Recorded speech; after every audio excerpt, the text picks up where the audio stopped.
Hello दोस्तों, आज के इस वीडियो में हम कुछ ऐसे रहस्य के बारे में बात करने वाले हैं जिससे आप जानकर हैरान हो जाएंगे। चलिए शुरू करते हैं इस वीडियो को। जब किसी इंसान की मौत हो जाती है तो हम देखते हैं कि उसका शरीर ठंडा पड़ जाता है और उसके सभी अंग धीरे धीरे काम करना बंद कर देते हैं। कहा जाता है कि जब भगवान कृष्ण ने अपने शरीर को त्याग दिया था और उनका अंतिम संस्कार किया गया, उसके बाद भी उनके शरीर का एक अंग जिंदा था। जी हाँ दोस्तों, हो सकता है ये सुनने में आपको थोड़ा अजीब लगे, लेकिन हमारे पुराण और हमारे ग्रंथों में भी ये लिखा हुआ है कि आज भी भगवान कृष्ण का एक अंग जीवित है, जिसे एक मंदिर की मूर्ति में सुरक्षित रखा गया है। क्या आपको पता है कि श्री कृष्ण का वो अंग कौन सा है और उसे कहाँ रखा गया है? यही जानेंगे आज की इस वीडियो में। कहा जाता है कि द्वापर युग में जब विष्णु जी ने श्री कृष्ण के रूप में अवतार लिया था, तब ये उनका मानव रूप था पृथ्वी पर, और सृष्टि के नियम के अनुसार हर मनुष्य की तरह भगवान विष्णु की इस रूप की मृत्यु निश्चित है। कहा जाता है कि कोई भी इंसान का रूप हो, उसे एक ना एक दिन अपना शरीर त्यागना पड़ता है। महाभारत में युद्ध समाप्ति के बाद गांधारी ने कृष्ण को श्राप दिया था कि जिस तरह मेरे वंश का नाश हुआ है, उसी तरह तुम्हारा और तुम्हारे वंश का नाश होगा। और देखा गया है कि युद्ध के समाप्त होने के 36 वर्ष बाद ही गांधारी के दिए हुए श्राप का असर दिखने लगा था। अभिशाप के कारण द्वारका में घटनाएं होना शुरू हो गईं और एक गृह युद्ध में सभी लोगों की मौत हो गई थी। इसके बाद भगवान कृष्ण ने द्वारका छोड़ दिया और वो एक दिन पेड़ के नीचे ध्यान लगा रहे थे और अपनी बांसुरी बजा रहे थे। तभी जरा नाम का बहेलिया हिरण का पीछा करते हुए वहां पहुंच गया। जरा ने कृष्ण जी के पैरों को हिरण समझा और तीर चला दिया, और वो तीर भगवान कृष्ण के पैर पर जा लगा।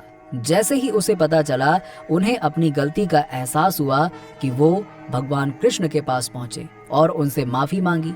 जरा को पता था कि उनके हाथों भगवान श्री कृष्ण के पैर पर तीर लगना स्वयं भगवान की ही लीला का हिस्सा था। इसके बाद भगवान श्री कृष्ण ने उसे समझाया कि इसमें उसकी कोई गलती नहीं है, बल्कि उन्हें इसी तरह धरती पर अपने प्राण त्याग कर जाना है। भगवान ने बताया, त्रेता युग में श्री राम के अवतार में सुग्रीव के बड़े भाई बलि ने वध किया था और वो पिछले जन्म की सजा उनको इस जन्म में मिली, और जरा भी पिछले जन्म में बाली था। ये कहकर श्री कृष्ण ने अपना सारा शरीर त्याग दिया। और मान्यता के अनुसार भगवान श्री कृष्ण शरीर त्याग करने के बाद अर्जुन और बलराम ने उनका अंतिम संस्कार किया।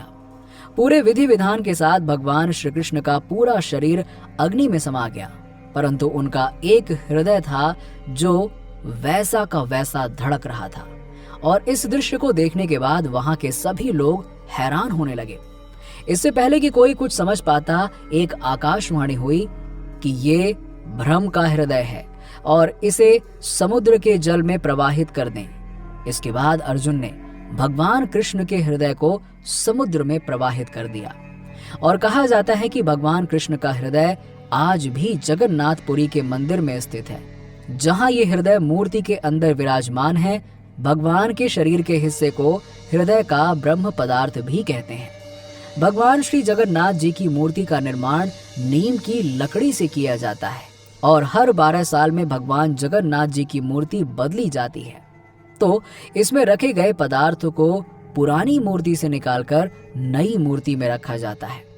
मित्रों, जब इस रस्म को किया जाता है तो उस समय पूरे शहर की बिजली को काट दिया जाता है, जिसके बाद मूर्ति बदलने वाले पुजारी भगवान के हृदय को बदलते हैं। और जो पुजारी ये कार्य करते हैं, उनकी आंखों पर पट्टी बांधी जाती है, क्योंकि वहां की मान्यता के अनुसार जो भी इस हृदय को देख लेता है, उसकी उसी समय वहीं पर मृत्यु हो जाती है।